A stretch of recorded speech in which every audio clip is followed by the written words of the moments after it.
I'm very pleased today to be joined by 3rd District Arizona Congressman Ruben Gallego, a candidate of the Democratic Party for the United States Senate, one of the most interesting members of Congress currently serving of the 435, a person that I regard as somebody who is an idealist, a conviction-based politician in an era of cynicism, precisely the type of person that you want in public service. I don't think that politics should be an issue litmus test. It should be a character-based enterprise. And so that's why I'm so pleased to be able to be joined by Ruben Gallego. Welcome. Thank you. Thank you, Steve. I want to start with your first government service. Take us back to arriving at Marine Corps Recruit Depot. Were you West Coast or were you at Parris Island? I was at Parris Island. And take us to that moment where the bus pulls into the Parris Island gates with 20-year-old Ruben Gallego aboard? 20, yeah. I mean, I was excited. This is something that I'd always wanted to do. I wanted to serve my country. And, I joined, pre 9/11. Because, not that I wanted to go to war, not that I did not want to go to war, but I, wanted to repay my country in a small way. And that small way I thought about was being in the Marine Corps Reserves. I'm the son of immigrants, and through ups and downs, a lot at that point in my life, a lot more downs than ups, the country had always really taken care of me. And I felt that as a first generation American, that I needed to find at least a small repayment to that. And I had found the opportunity to do that. In a weird way, I got kicked out of Harvard, and they told me to go take some time off or transfer to another school. And I decided that I'll take option number 2, which is take some time off and reapply to finish your degree. And so that's what I did. I used my time off to join the Marine Corps. Became a reservist, infantryman. That's what I always loved, the infantry. Always imagined myself being an infantryman. Got on that bus, and I really didn't tell people much of anything, actually. I certainly didn't tell any of my Marine buddies or my drill instructors that I had been at Harvard or that I was planning on going back to Harvard, because I knew that was going to be a whole lot of 3 months of pure hazing. So I actually kept it off my records. And it wasn't really until 2 months into my 3-month boot camp that one of my friends messed up and sent me a course book for me to start picking out my classes, because Harvard had reaccepted me in the meantime while I was still in training. And at that point, my drill instructors just lit me up for 1 whole month, just good old fashioned Marine Corps hazing. And, it was fine with me. I was older than most of the boys there. I was 2 years older. And really after a week, a lot of the drill instructors understood that, that I was a good Marine, that I was going to be a good Marine. And, they laid off me largely for me, being their whole big problem was the fact that I was enlisted and not going to be an officer. Mm-hmm. Do you remember the first thing the drill instructor said to you? When I got off the, not the first thing. I'm sure there was a lot of things. It was kind of a really groggy night. I mean, the way that we get down there from Boston, from where I joined, I remember I was like taking a couple of legs of different flights, and then you boarded a bus in, I think it was like Charleston in the middle of the night. The first thing I got there was that I remember was they asked us to pull out a piece of paper and to start writing our letters to our family saying, we got here, right? That was the first opportunity really to contact your family.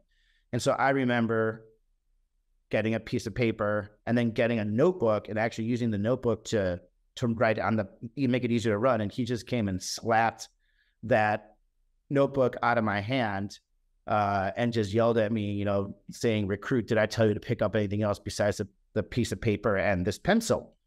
And, I said, "No, sir." And then that's when I got not hit, but that's when he nailed me for jumping and using the word. I think I used the word "I, sir," or something like that. And there's a lot of words you're not supposed to use when you're in boot camp. But that was my first real indication about where I was at when he told me, like, why did you pick up that pad of paper? I was very specific, and it was definitely something that's kind of just stuck in my brain. Not a lesson they teach at Harvard, but the Marine Corps has a tried and true approach, apparently. It does work. I mean, look, there a lot of the stuff that I've actually used in politics, some of it actually comes from Marine Corps training, and it's simple stuff like discipline, focus, but even other kind of values that I think are very important too. 9/11 happens, and you wind up in Iraq, and you wind up with the storied 3rd Battalion, 25th Marines in Lima Company, and this goes on to become the highest casualty unit in Iraq during your service, which you do not as an officer, as an enlisted man. You're a Lance Corporal. Yep. Yeah, I was the assistant machine gunner on a fire team. So that's as low as you can get. And, we were a merged unit. I was an infantryman. They were asking for infantrymen when we got activated. And so I stuck with the guys that I had trained with, and, proud of my service. I'm never going to deny that, it wasn't hard. I wasn't a hero of any sort. No Bronze Stars or any of that stuff. But I did my job as an infantryman, and I took care of my Marines, and just as important, took care of my dignity and honor. How does that affect you when you see a general officer coming down the committee aisleway, about to sit before you, flanked by the phalanx of aides? You have talked about the fact you don't like it when a member of Congress addresses a general officer in the Army as a yes, sir. They're not in the chain of command. The appropriate title is general. Famous story, FDR called everybody by their first names, with one exception, and that was General Marshall, who told him quite directly that he wanted to be called general. Whether it was the King of England, everybody, FDR was on the first name. But what do you see when you see a major general or a lieutenant general, one of the big guys coming down the aisle? Well, I think the first thing that I see is that, civilian authority should be that. It is civilian authority over the military. And I don't like it when politicians call military officials call them sir. You can call them by their rank and title. I think that's fine. But calling them sir means that you are subservient to them. And that's not the way this Constitution is set up. That's not the way that our civilian military divide is. And I think it's a very bad message to send out to even our public, because, again, it's the civilian side that's in charge of that. Number two, we need to preserve the jurisdiction of the civilian side of control of the military to also question the military. Because there are times, actually there's lots of times, where the military has been wrong. The military was wrong about Afghanistan. We should have pulled out of Afghanistan a long time ago. We should have pulled it out under Obama. We should have pulled out under Trump. We could all have discussions about what happened under Biden. I think he did the right thing. There could have been a better way to do it, to be honest. But if it wasn't for Biden making that final push to get it done, we would still be in Afghanistan, because all these generals none of them wanted to be the last general to lose Afghanistan. So instead, we lost all these men that I served with, and women, 18, 19, 20-year-old boys, because these men, and I can say at least at the general officer level, these men were afraid of their pride. And then it drives me even crazier when those generals that cause a lot of these mistakes are kind of trotted out every cycle to bring their opinion even back. Now they come back as consultants to the Armed Services Committee. And so that's my problem. The other thing, and this is the thing that really frustrates me, kind of now being at the top level of the decision-making process and jurisdiction of power over these things, is that when they talk about the use of military force, they're always talking in this kind of like grander, esoteric kind of idea of it. They forget that there is a very, very scared 18, 19, 25-year-old man or woman, that's the first person that has to make that first action. And I remember, a good example when I was 25, when I was in Iraq, and I was considered old.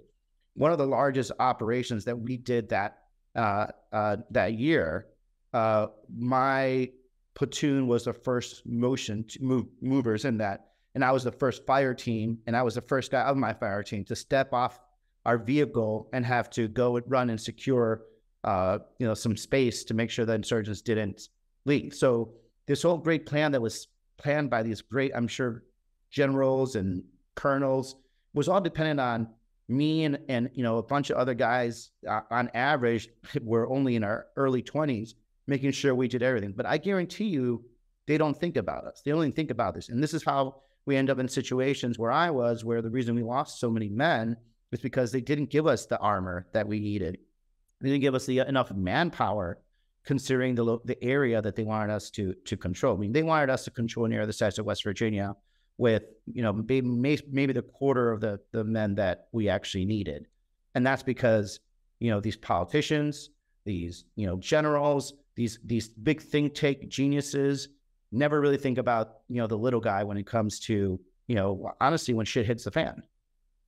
So you have an institution, the Pentagon, which is the most respected institution in the country by rank order of institutions. But I don't think necessarily the American people are admiring the management of the Pentagon, the bureaucracy of the Pentagon, the decision-making of the brass in the Pentagon. They're admiring the core values and the service of the service. And so this is an institution that has really fulfilled Eisenhower's warning to the country at the end of his presidency. Ike says to the country, the tradition of our country is that we have not had a permanent armaments industry, that we could turn our plowshares into swords when necessary. But now, in the aftermath of World War II and the security challenges, we have this permanent industrial complex, and he warned about it.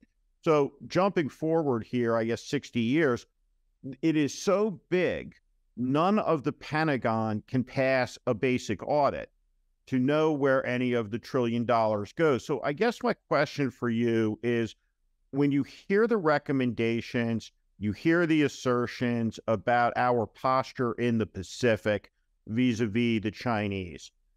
Commandant of the Marine Corps says the Marines are at 36% strength. From a munitions perspective, we have quantities of munitions that will, from an inventory perspective, last a week. We have carriers that are susceptible to Chinese hypersonic missiles carrying 5,300 American sailors and Marines, with seemingly very little imagination on the part of policymakers that a near-peer adversary could sink one of those carriers in the Taiwan Straits.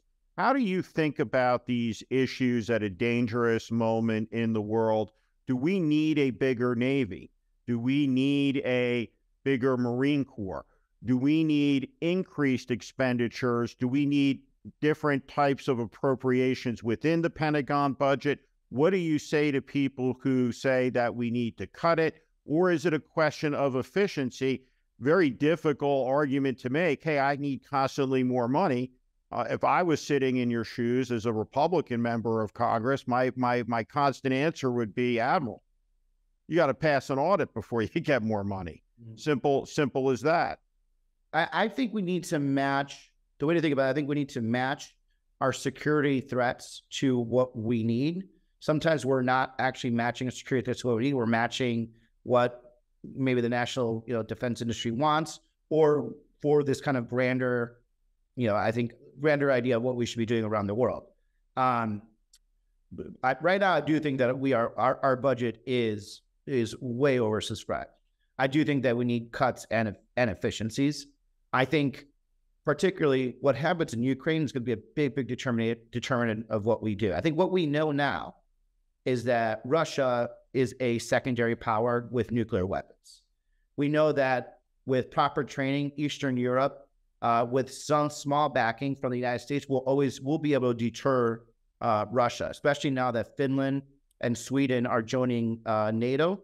You're going to have, essentially a true alliance from the northern, from the Arctic Circle all the way down to the Mediterranean, to a point where we can very much contain Russia. And what that means is I think we can start really shifting a lot of our budget priorities away from Europe and looking at what truly is a danger zone, the Indo-PACOM area. But it doesn't mean what we do is we take all the money and all the armaments from Europe and just throw them all into this small little area of Indo-PACOM, because there aren't that many spaces for us to put our manpower, our pre-positioning military capabilities. And the bigger you are, the more targets you are, like you mentioned about hypersonic missiles hitting our cruise ships, right? So we're going to have to, I think we should do a rebalancing that actually matches the real threat. What is the real threat? Is China creating a scenario that invades Taiwan and then kind of ends up creating a kind of a growth of a war within that area.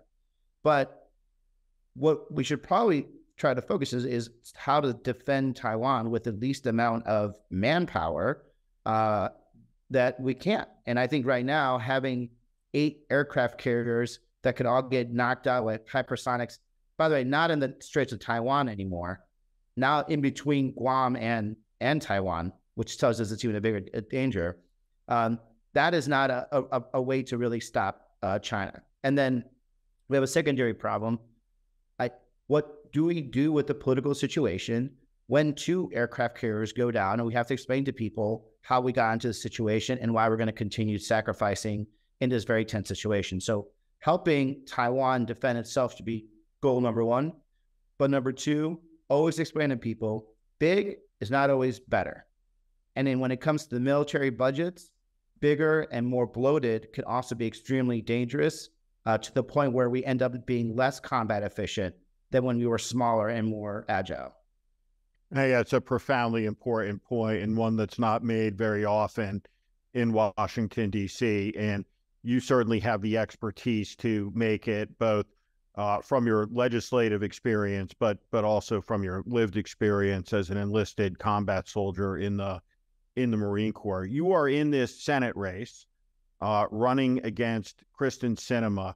What is your top line criticism of her?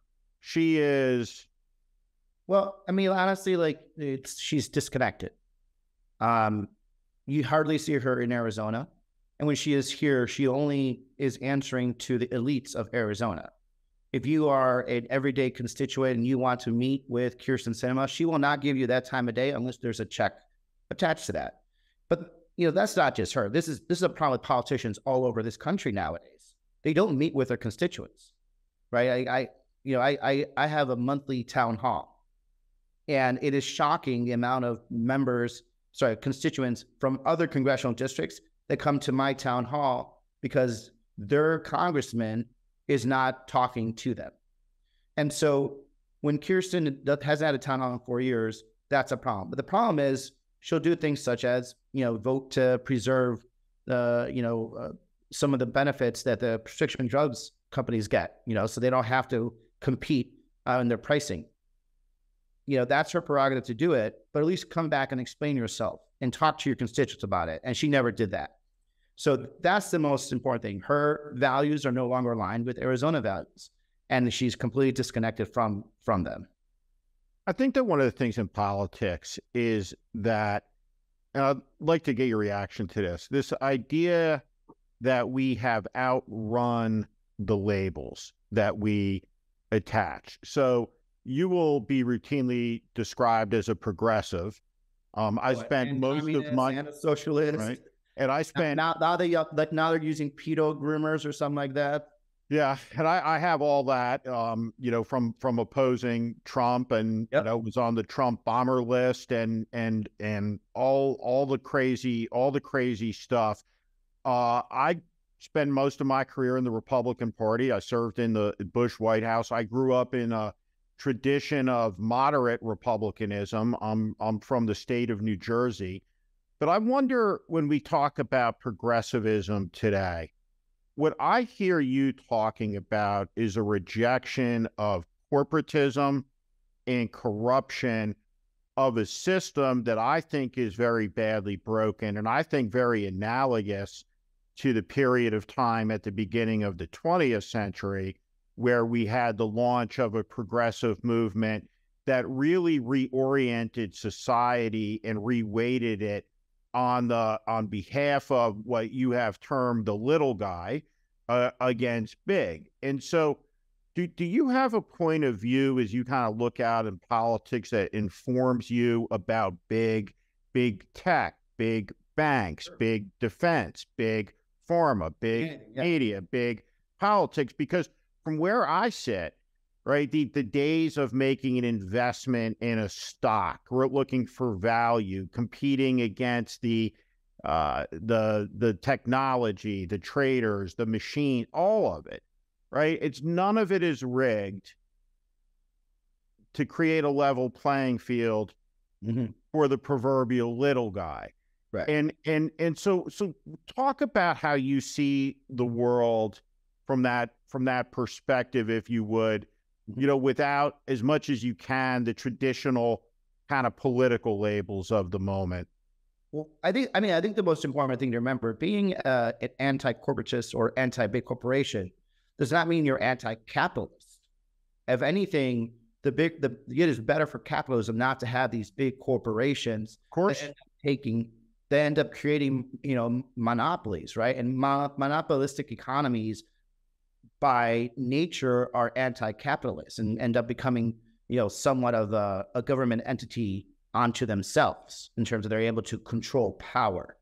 And so what matters to me in my whole kind of like perspective, when it is people versus corporations, people versus government, people versus your military industrial complex, is that that it cannot be slanted against the people, right? There's a reason why we have gotten together, as a country, and have decided that we are a, democracy, and of course, with our constitutional republic origins, and we have decided that we are going to be a hedge against the power of bigness, essentially.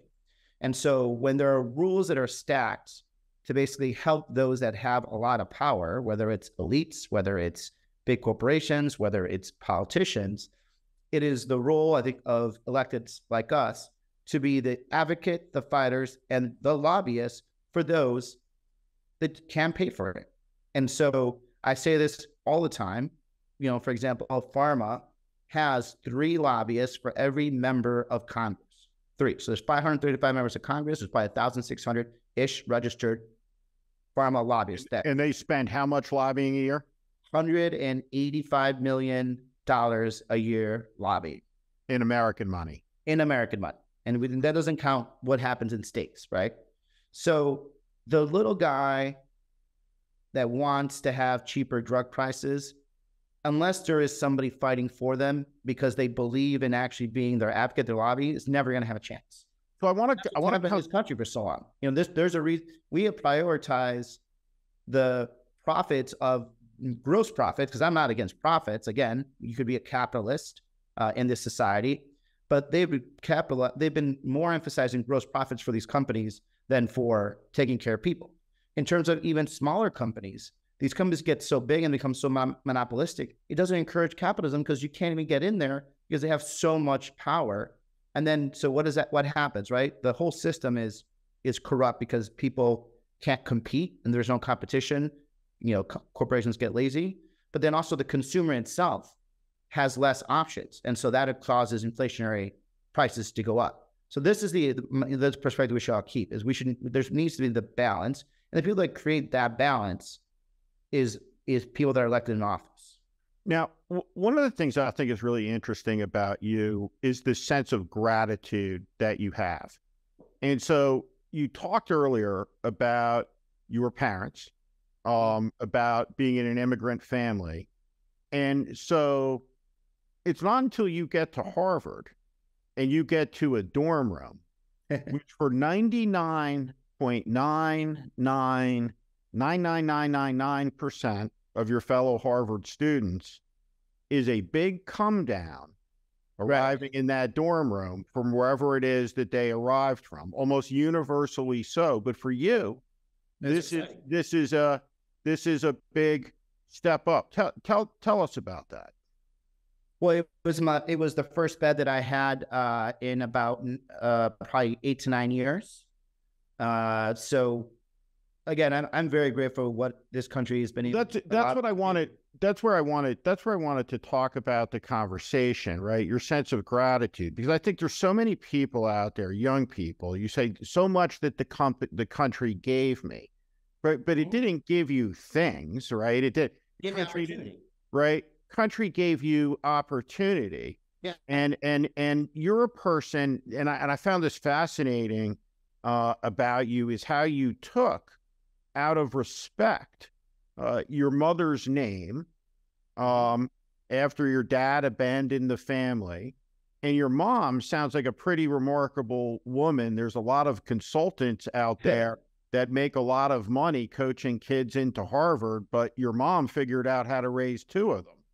Oh yeah, no. Well, I mean, she threatened to kill us. I mean, that's what moms do, which helps a lot. No, she's an amazing and motivated ass kicker, and when I saw her working as hard as she could just to keep the family together, that inspired me.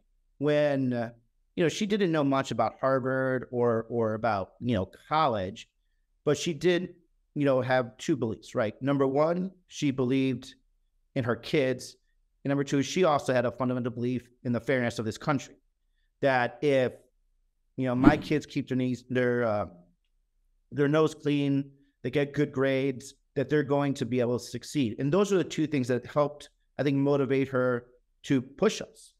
And one of I tell this all the time on the campaign show, like, if you want to know a good example of the American dream, the American story, if you had gone to the little apartment that we were living in 25 years ago, it was me, my 3 sisters, and my mother.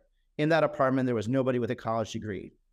25 years later, if you come to one of our family dinners, and you better be ready because we're very loud, we have, 1, 2, 3, 4 college degrees, and 5th, because my mom went back to school and got her college degree after she put all the kids through. And then we also have another sister who has a master's degree. I have another sister who's a doctor and, deals with blood cancer. So guess who's the real cool one in the family? It's not the congressman. I have a sister who, runs a book publishing company. So this is a family that is successful because of a combination of, a strong family unit led by a strong woman, but also there was a government at that point that also believed in kids like us, right? We were on the free lunch program. I went to school on Pell Grants, Stafford loans, work program. They believed in that kids that, didn't come from the best or the highest rung of society should have an opportunity to rise. And for that, I will always be grateful. And, it wasn't easy. We lived in an apartment. We sacrificed so we could stay in a better part of Chicago. We lived in a small suburb called Evergreen Park that had decent schools. And the only way we could afford to stay there was for someone to not have a bedroom. And so I slept on the floor for many years. And, college was my first bed in quite a while. And I was very excited about it. And, I think there's a lot, obviously, that could have gone better growing up, but it's also important to be grateful for what you have. When people talk about loving their country, one of the things I've said is that it's very difficult to love your country if you hate half the people in it. But talk about love of country. What does that mean to you? Well, people actually say that to me all the time, like, God, because I do go after Trump and MAGA people, but I love everybody. I mean, like, my Marine Corps friends that are like brothers to me. I mean, if I polled, I think probably half at a minimum would be Trump supporters. And I still love them. And there's, they just are Trump supporters and they're not necessarily as extreme as some. And so, I think it's important to always give everyone a chance in this country, and give everyone politically a chance, even if you don't agree with them. But number two, even if you don't agree with them, doesn't mean you can't be friends. At some level, they might have some core values that you both can ascribe to. And I've found that separate piece with some of my friends that are strong Republicans, but they're, not hateful. They're strong Republicans, but do believe in the Constitution, the idea of, the passage of government from one hand to another. Believe January 6th was a atrocity upon this country. We find ways to get along, and I'm fine with that. But I also think that if you love this country, you love it no matter what. And it doesn't mean you forget about the problems. You understand that there's problems, and you try to get them fixed. You try to fix it because you believe in this longer idea of this more perfecting country. And if you do believe that this is a country that's always kind of perfecting itself, then you should be part of that and not just try to reject it and kind of go into your little corner and create your little safe space. And I say that for Republicans and Democrats. I'm not going to give up on this country. This country never gave up on me. And for us just to say, well, things are bad, things are rough, everyone hates each other, let's just give up on it, it's ridiculous. There's, hundreds of thousands of men and women that have sacrificed themselves to keep this country alive and moving forward. And, we shouldn't be the first generation to give up on this grand experiment. I think that when we look at the Trump era, as you get older, you relate to time differently. 7 years is a long time for an 18-year-old. It's not so long to me anymore at 52, but it's been almost 10 years since Trump came down the escalator, really asserted himself into national life. There was a moment in time where Republicans and Democrats largely stood in complete, united revulsion around this man and the things he said. Mm-hmm. I was in the Republican Party for 29 years. At one moment, everybody was never Trump. And then one by one, all the way until we have an insurrection. And literally, you have Adam Kitzinger and Liz Cheney. There are two left, right? So the absence of love, I think, produces a type of moral cowardice. And I want to ask you about moral cowardice, the capitulation of so many across a party to their oaths. Yeah. Putting themselves on the record, whether it's Marco Rubio, Ted Cruz, Lindsey Graham, every one of these people knew exactly who Trump was, talked about it, but every single one of them submitted, collaborated, and became stooges to him. Do you think that is possible to happen inside the Democratic Party? Could a demagogue like Trump rise in the Democratic Party, or do you think the institution is different enough, diverse enough, that it's more insulated from that type of virus? It's not the institution, because all institutions can be corrupted. By nature, if you have any organization that can have power, it can actually be corrupted. It's the people that make up the Democratic Party, because we are so different, right? One of the hardest things about being a Democrat is for us to put a coalition together to win, right? Every year we have to get young people out, our labor people out, African-American voters, Latino voters, our LGBTQ, you name it, right? And the diversity of that community, right? They don't listen to the same TV stations. They don't listen to the same news. They don't, even speak the same language. When I say speak the same language, they speak English, but they're speaking very different languages, and they have very, very different experiences in life.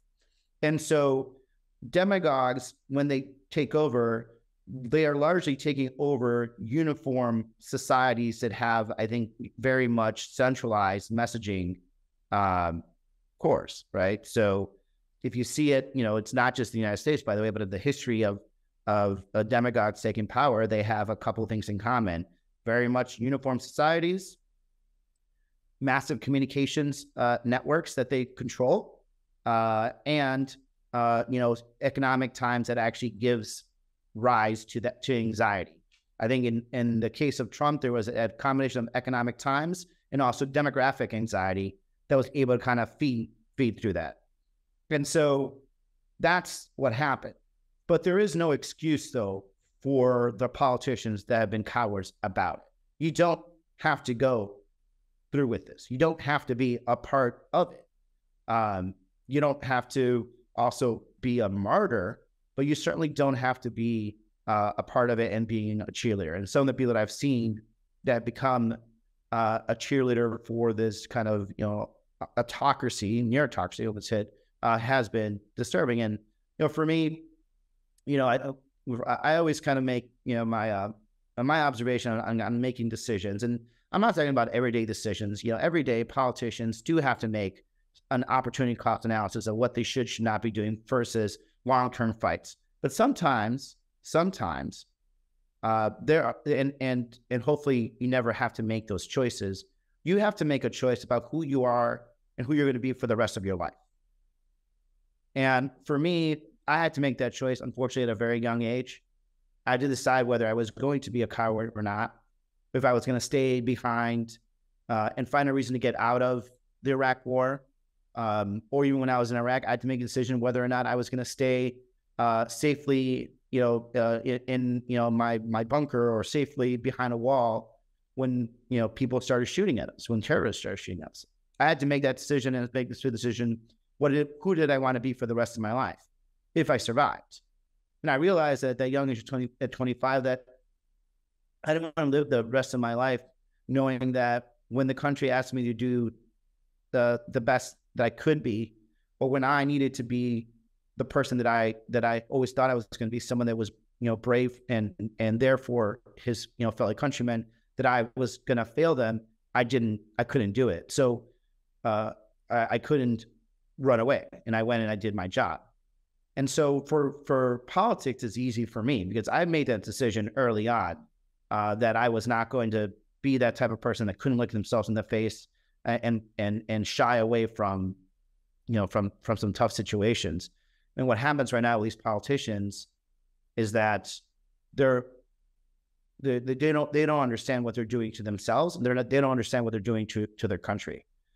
I said this on the night of January 6th, after we got back to the floor, where that, I can't remember exactly what I said, but it said that there's very few times in this life where the country asks you to be pure and to be strong. This is one of them. This is a message to my Republicans, my friends. And it was so disappointing to see them not understand, not seize the moment, because, very, very few times people actually get that opportunity and they lost it. So I couldn't agree more with everything you said right there. When you think about Kyrsten Sinema, you talked about her being disconnected. As a general proposition, most members of Congress are not particularly difficult to figure out. You are in a rare kind of minority, in my view, in that you're a genuine, bona fide idealist. You're a person who gratitude means something to. You are a bona fide patriot. You're exactly the type of person. Before you even get to your voting record, just as a matter of character, all of the things there, I've never been able to quite figure her out, where she's coming from, and I don't think I'm alone in that. But I think her senatorial term, if I had to use a word, dilettante. I mean, I think at the end of the day, when you're elected, and you're elected by the people, the most important thing you could do is just be responsive. And look, everyone likes having fun, likes doing, spending time with their family, spending time with their friends. I don't ever falter for that. But you need to be responsive to the people that put you there. That is the social contract of politics, the basics.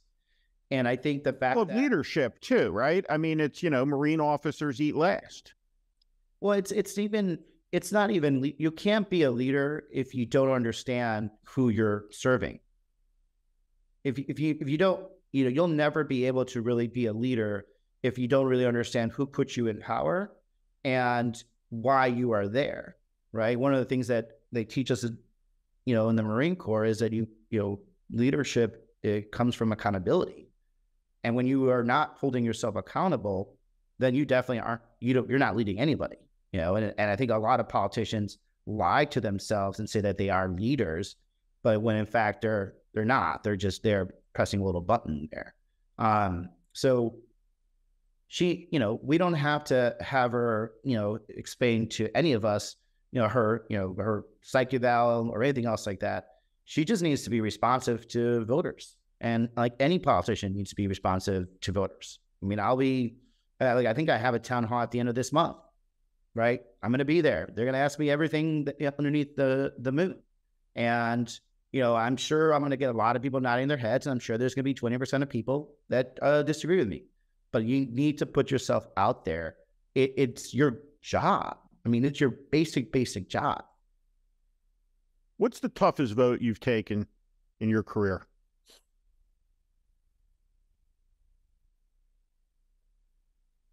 I think the JCPOA bill was probably the hardest one for me. Obviously, it's a big the Iran nuclear deal. That was very difficult for me. As someone that had to dodge some of the Iranian IEDs in Iraq, and then having to deal with this reality that, do we get into this deal with them and contain Iran and hopefully stop us from really triggering and rolling into a war? Or do we try to use other methods to exert, some power with them and hopefully really move back? And the way that it was kind of breaking out in the conversations out there was that this deal to Iran was too generous. It only empowered them. There was conversations among veterans and veterans community that we can't do this because it's a payoff to them after they killed so many of us, our men. And, it was my first big vote. I had just gotten elected, so there was a lot of pressure, political pressure also being exerted. And, at the end of the day, I couldn't give peace a chance. And that's the one thing I thought about. I couldn't give it a chance. I couldn't give it a chance that maybe if we actually get into this agreement with Iran and other countries, that we may avoid another war in the Middle East. Because I always think that war is always an option. But once you get to war, it's tough to come back from war. But if you can hold on to peace as long as possible, then there's hope. And I had to think about it just a lot. And I was probably one of the last people to vote on it. I mean, I had a lot of people call me from the apex of the world. Had the president also calling me, the vice president calling me. Eventually it was conversations with some of the guys that I served with that made me realize that I'm going to give peace a chance. When I say the guys I served with, my friends that are buried at Arlington, it was my conversation with them that made me decide that I was going to give this approach, because I just didn't want to see another Middle East war.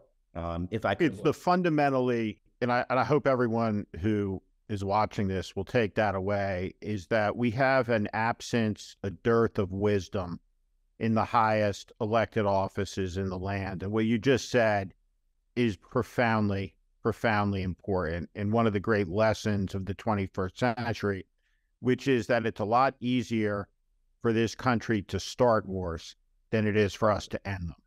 100. Yep. You do. Peace is hard, but it's cheap. War to start is easy, but very expensive. And I'm not just talking about money. We have a couple minutes left. I wanted to ask you, when you look down the road, where do you seek for this country to be 20 years from now, 25 years from now? What is your hope for America quarter century from now? Look, I mean, I think we're always going to be a country that is I would say, in a conversation. Right now, we're in conflict. It doesn't have to be that way. I think we can have great American values with, different viewpoints, Democrats, Republicans, independents, by then there's probably be more parties. But what I'm hoping is there's going to be a basic understanding between everybody that we're all American, we're all in this boat together, and that when one side of America is doing doing well, it doesn't mean that you're going to do worse. And that, we may be different, but doesn't mean that I hate you because of your difference. If anything, it should be something that we respect. And right now, it's too easy for us to hate each other because we're different, and people they pull us apart because of that. There's people that make profit from Americans hating other Americans, both political profit and actual real monetary profit. And I just hope that this country, 20 years from now, and we'll all be talking about some very mundane shit, and really having conversations about where we should again still be going as a country, because I think we'll always be trying to perfect ourselves. But this day of existential threats, where if the Democrats win, Republicans are over, or where Republicans win, the Democrats feel it's all over. I don't want our country feeling that way. I want us to feel someday like, man, the Republicans just took control of the Congress. Well, it's going to be a little difficult, but at least we'll always feel like, it's still going to be a democratic country. We're going to be fine. We'll just have to try to win the next time around. When I want the Republicans to feel the same way when Democrats are around, that this country is not going to die on the grapevine because, we got elected. And I think most Americans want that. I don't think Americans want to live in this world where every two years they feel like it's a catalytic occurrence about to happen, because most of them did not grow up that way. I don't think I will want my kids growing up that way. I just don't think fundamentally that's the way that this country was even created within that vision of what we were supposed to be doing. Last thing I wanted to ask you is just to react to the historic indictment of a former president of the United States, 37 specific charges, 7 counts on the indictment. Tragic day for the country. Yeah, thank you for saying that, by the way. I think there's been too much, just a lot of people that are very excited about this. And look, I'm not a Trump supporter. I've never been a Trump supporter. I've always been one of the first people that was on the floor of the House of Representatives right after the elections, warning about the danger of what was coming.